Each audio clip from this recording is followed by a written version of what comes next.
मुरादाबाद में शिक्षा के क्षेत्र में गुणवत्ता, विश्वास और निरंतर उत्कृष्टता का पर्याय बन चुके स्कॉलर्स डे ने अपने 13 वर्षों की सफल शैक्षणिक यात्रा पूर्ण होने के उपलक्ष्य में 14वां स्थापना दिवस उत्साह और गरिमा के साथ मनाया। यह आयोजन न केवल एक उत्सव रहा बल्कि उस शैक्षणिक परंपरा का उत्सव भी बना जिसने बीते वर्षों में हजारों विद्यार्थियों के भविष्य को दिशा और मजबूती प्रदान की है। स्कॉलर्स डे पिछले 13 वर्षों से JEE, NEET एवं फाउंडेशन कोर्सेज के लिए समर्पित और परिणामोन्मुखी कोचिंग प्रदान कर रहा है। संस्था की विशेषता यह रही है कि यहाँ विद्यार्थियों को केवल परीक्षा की तैयारी तक सीमित नहीं रखा जाता बल्कि उनके भीतर वैचारिक स्पष्टता, अनुशासन, आत्मविश्वास और सकारात्मक सोच का भी विकास किया जाता है। इसी समग्र दृष्टिकोण के कारण स्कॉलर्स डे ने मुरादाबाद ही नहीं बल्कि आसपास के क्षेत्रों में भी अपनी एक विशिष्ट पहचान बनाई है। स्थापना दिवस समारोह में संस्था के वर्तमान विद्यार्थी, उनके अभिभावक, शिक्षकगण एवं स्टाफ सदस्य बड़ी संख्या में उपस्थित रहे। इस अवसर पर पूर्व छात्रों के अभिभावकों ने मंच से अपने अनुभव साझा किए और बताया कि किस प्रकार स्कॉलर्स डे के मार्गदर्शन और शिक्षण पद्धति ने उनके बच्चों के शैक्षणिक और व्यक्तित्व विकास में अहम भूमिका निभाई। उन्होंने संस्थान की अनुशासित कार्यप्रणाली और व्यक्तिगत मार्गदर्शन की विशेष रूप से सराहना की। कार्यक्रम के दौरान संजीव संगीत प्रस्तुति ने समारोह को और भी आकर्षक बना दिया। साथ ही सभी अतिथियों के लिए रिफ्रेशमेंट्स की समुचित व्यवस्था की गई। I am grateful to be a part of team that turns dreams into achievements. I have learned a lot while working in SD.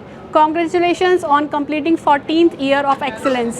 आज स्कॉलर्स डे के 14 फाउंडेशन डे पर मैं सबको, सारे टीम मेंबर्स को पहले कॉन्ग्रेचुलेट करना चाहूँगी एंड उम्मीद करती हूँ कि आज का फाउंडेशन डे एक नई शुरुआत हो, नई उपलब्धियों और नई सक्सेस को छूने की। Wish you all the very best team members. Thank you. स्थापना दिवस के अवसर पर केक कटिंग का आयोजन भी किया गया जिसमें संस्थान के संस्थापक विवेक ठाकुर एवं अंजलि ठाकुर ने केक काटकर सभी को बधाई दी। इस अवसर पर संस्थापक विवेक ठाकुर ने अपने संबोधन में वर्तमान छात्रों, पूर्व छात्रों, अभिभावकों, शिक्षकगण एवं पूरी टीम के प्रति आभार एवं कृतज्ञता व्यक्त किया। उन्होंने कहा कि स्कॉलर्स डे की सफलता टीम वर्क, विद्यार्थियों के विश्वास और अभिभावकों के सहयोग का परिणाम है। साथ ही उन्होंने भविष्य में संस्थान की शैक्षणिक यात्रा को और अधिक सशक्त, नवाचारपूर्ण और विद्यार्थी केंद्रित बनाने की प्रतिबद्धता भी दोहराई। 14वें स्थापना दिवस का यह आयोजन स्कॉलर्स डे के लिए केवल एक उत्सव नहीं बल्कि शिक्षा के क्षेत्र में निरंतर समर्पण, उत्कृष्टता और विश्वास का सशक्त प्रतीक बनकर सामने आया। मैं सिर्फ ये कहूँगी कि लाइक, शेयर, सब्सक्राइब के इस माहौल में, उस माहौल में हम स्कॉलर्स डे के अंदर बच्चों को इस तरीके से शिक्षित कर रहे हैं, उनको उनके अंदर संस्कार भर रहे हैं। नॉट ओनली मी या VT सर, हमारे सभी शिक्षक बच्चों के साथ लगे रहते हैं, उनके साथ उनकी काउंसलिंग करते हैं, उन्हें समझाते हैं। तो उस माहौल में बच्चे कई बार 12-12 घंटे, 13-13 घंटे सिटिंग देते हैं और इसका हम प्रयास कर रहे हैं पिछले 13 सालों से। स्टडी रूम का कॉन्सेप्ट पहले साल में ही जनरेट हो गया था। यहाँ पर एक बहुत पुरानी मतलब एक 2014 में एक बच्ची आई थी, ऐश्वर्या अग्रवाल। उसने कहा था मुझसे कि मेरी घर में पढ़ाई नहीं होती है तो क्या मैं यहाँ आके पढ़ सकती हूँ, क्लासरूम मॉर्निंग में खाली रहता है। तो मैंने कहा था कि ठीक है तुम पढ़ लो। तो उसके देखे देखे और भी बच्चे आने लगे तो वहाँ से स्टडी रूम का कॉन्सेप्ट शुरू हो गया। खैर, सो ये जो हमारा स्कॉलर्स डे के जो आज ये 14वीं वर्षगांठ है, इसमें मैं सबसे ज़्यादा आभारी रहूँगी जो हमारे शिक्षकगण हैं, जो मजबूती के साथ बच्चों के साथ जुड़े रहते हैं, उनके इमोशंस को समझते हैं। कई बार मुझे बच्चे बता के जाते हैं कि इस टीचर ने हमारी इस टाइम पे काउंसलिंग करी या मैम ने समझाया, सर ने समझाया। सो उन सबको बिग थैंक्स कि आप इस संस्था के साथ जुड़े हुए हैं इतने साल से, और मैं चाहूँगी आगे भी आप जुड़े रहें। हम लोग इसी तरह लगातार मेहनत करते रहें बच्चों के साथ में, और 50 नहीं, एक बार में 500 IITian यहाँ से निकलें, क्योंकि इस साल 100 स्टूडेंट्स ने JEE एडवांस क्वालिफाई किया था जिसमें से ऑलमोस्ट 60 स्टूडेंट्स IIT गए हैं। सो हम इसी कार्य को आगे मेहनत के साथ करते रहें, बस मैं यही दुआ करती हूँ और आप सबका आशीर्वाद चाहती हूँ। Thank you. बस मैं ये कहना चाहूँगा टीचर्स से कि देखिए टीचर्स जो हैं उनके पे चेक में कितने ज़ीरोज़ हैं मायने नहीं रखते हैं, क्योंकि आपके जो पे चेक है जो आपके पास आता है वो उसमें ज़ीरोज़ वो आपके बच्चे होते हैं जब जहाँ कहीं भी आप जाते हैं तो फ़क्र से ये बात कहते हैं। कल शाम में इस समय अनायास ही कम से कम 15-20 IAS अफसरों के बीच में बैठा हुआ था, तो काफ़ी लोग को इन्फीरियरिटी कॉम्प्लेक्स हो जाता है। लेकिन जब जैसे ही वहाँ जिक्र आया तो एक IAS अफसर ने बताया कि मैं यहाँ का CDO हूँ, मैं इस बैच से हूँ। तो मैंने उनसे पूछा कि आप प्रखर सिंह को जानते हैं क्या? हाँ सर जानता हूँ, CDO अलीगढ़ हैं। मैंने कहा वो मेरे स्टूडेंट है। और पूरा कन्वर्सेशन वहाँ सारा चीज़ बिल्कुल चेंज हो गया कि जब हमारा पढ़ाया हुआ बच्चा उनके इक्विवेलेंट है। और ये जो बच्चे हमारे यहाँ से निकल के 3 बच्चे IAS IPS ही बन चुके हैं और तमाम अभी गूगल में बहुत अच्छी पोस्ट पे संयम सक्सेना यहाँ से गए हैं। तो तमाम ऐसी जगह पे मेडिकल कॉलेजेस में बच्चे बिल्कुल झंडे गाड़ रखे हैं मुरादाबाद के। एक उसमें इंटरेस्टिंग ये भी है कि आज जब मैं IIT रुड़की जा रहा था, एंट्री कर रहा था, तो गार्ड ने काफ़ी साइन वाइन कराया, पर्चा बनाया। तो मैंने बच्चों से कहा कि तुम्हें पता है मुरादाबाद का जलवा क्या है? मैंने IIT बॉम्बे में देखा है कि जब IIT बॉम्बे में एंट्री थी तो रात में 10 बजे के बाद जो भी बाहर से विजिटर आते हैं उन्हें काफ़ी फॉर्मेलिटीज़ करनी होती है।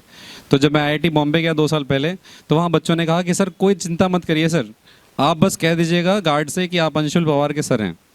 बोले वहाँ उन लोगों ने क्या कर रखा है, जितनी स्टूडेंट बॉडीज़ हैं उस पर पूरा कब्जा है स्कॉलर्स जिनके बच्चों का, क्योंकि 35 बच्चे स्कॉलर्स जिनके हैं और वो मिल के आपस में उनके 500-600 वोट हैं दोस्तों को मिला के।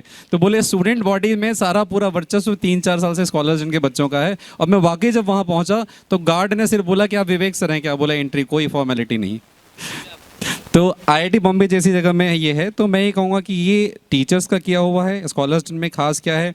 देखिए आंकड़े तो सबके पास होते हैं, हमारे बच्चों के वो प्रलोभन दे के बहुत सारे इंस्टीट्यूट्स ने रिजल्ट छापे हैं। एक हमारे बच्चा जो 22 रैंक लाया था उसकी 8 इंस्टीट्यूट में रिजल्ट छपा। लेकिन सबसे अच्छी बात यह है कि यहाँ के एक अखबार ने, एक संपादक ने कहा कि सर हमें नहीं मतलब है कि कोटा से और दिल्ली से क्या प्रेशर है, हमें पता है कि बच्चा मुरादाबाद का है, स्कॉलर्स ने पढ़ा है, तो हम आपके साथ खड़े हैं इस कमर्शलाइजेशन के दौर में भी। और 2 साल पहले जो स्कॉलर्स की सबसे बड़ी उपलब्धि मैं मानता हूँ ये है कि 2 साल पहले एक बच्चा दिव्यांश जोशी, इसकी ऑल इंडिया रैंक 89 आई JEE मेन में, जो संस्कारों की बात हो रही थी। तो ये हमारी USP है, इसको मेंटेन रखना है। और कहीं ना कहीं इस कार्यक्रम की सफलता इसी में है कि हम इसको पूरे साल जिए, फिर अगले साल इसको और नेक्स्ट लेवल पे लेके हम यहाँ इस कार्यक्रम में आए। जब 15th फाउंडेशन डे हो, उसके पास रिजल्ट आने के 15 मिनट के अंदर फ़ोन आया एक बड़े नेशनल लेवल के इंस्टीट्यूट से। उसने कहा कि सर उन्होंने मुझे ऑफ़र किया है कि अगर मैं साइन करके कागज़ दे दूँ तो मुझे 5 लाख रुपये मिलेंगे। तो उसने कहा कि उसने अपने मम्मी को फ़ोन नहीं किया, अपने पापा को फ़ोन नहीं किया, पहला फ़ोन मुझे किया, सर मुझे क्या करना चाहिए। तो मैंने उससे इतनी सी बात कही कि बेटा जिस दिन जीवन में तुम्हारी एक दिन की सैलरी 5 लाख होगी, उस दिन तुमको यही लगेगा कि हमने अपने आप को बहुत कम में बेच दिया। ये सिर्फ स्कॉलर्स जिनमें होता है पूरे देश में।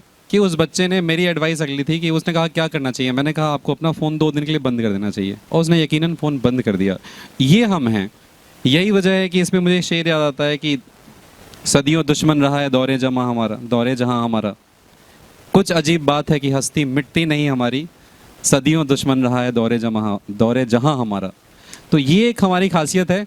और जो माधव जी ने पंक्ति शुरू की थी वहीं से मैं ख़त्म करूँगा। दुष्यंत कुमार जी का मैं बहुत बड़ा फ़ैन रहा हूँ, और इसकी कुछ पंक्तियाँ हैं जिसके जज्बे से हम चलते हैं, जो हमारी फ़िलॉसफ़ी है वो फ़िलॉसफ़ी इस कविता में है। शुरुआत आपने करी थी, मैं वहीं से ख़त्म कर रहा हूँ। और इसकी 2 पंक्तियाँ हैं जो मेरे IIT के जीवन का हॉलमार्क रहा है। यही वजह है कि IIT के मेरे साथ पढ़े हुए लोग जहाँ कहीं भी हैं विश्व में, मैं एक कॉल करता हूँ और हर काम के लिए तैयार होते हैं। अभी चेतन भगत जी का पेमेंट जाना था एक प्रोग्राम में जो आने वाले थे, यहाँ पे पेमेंट नहीं गया था, लोग परेशान थे। मैंने कहा, उनसे पूछा तो लोग वहाँ खड़े थे कि 2 घंटे में दुबई में वहीं के वहीं उनके घर पे पहुँचा देंगे पैसे। तो ऐसे जो है बनाया, वो जो मेरी आइडेंटिटी रही है वही मैं बच्चों से भी कहता हूँ कि वहाँ पे पहचान छोड़नी है। तो मैंने अखबार शुरू किया था, कल वो IAS IPS लोग जो बैठे थे तो वहाँ जिक्र इसी अखबार का है कि मैंने IIT में एक अखबार शुरू किया, तो आज भी बहुत चलता है। माधव जी चूँकि आप अखबार की दुनिया से रहे हैं, उसकी रीडरशिप कैंपस में 25,000 की है। मुरादाबाद शहर में कई अखबार हैं, इतनी रीडरशिप नहीं है। तो वो अखबार का मैं मुख्य संपादक रहा हूँ, और उसमें सब पहला आर्टिकल जो काफ़ी वायरल हुआ था उसमें मैंने यही 2 पंक्तियाँ यूज़ करी थी। और यही स्कॉलर्स ने जीता है कि सिर्फ हंगामा खड़ा करना मेरा मकसद नहीं, सिर्फ हंगामा खड़ा करना मेरा मकसद नहीं, सारी कोशिश है कि ये सूरत बदलनी चाहिए। मेरे सीने में नहीं तो तेरे सीने में सही, हो कहीं भी आग लेकिन आग जलनी चाहिए।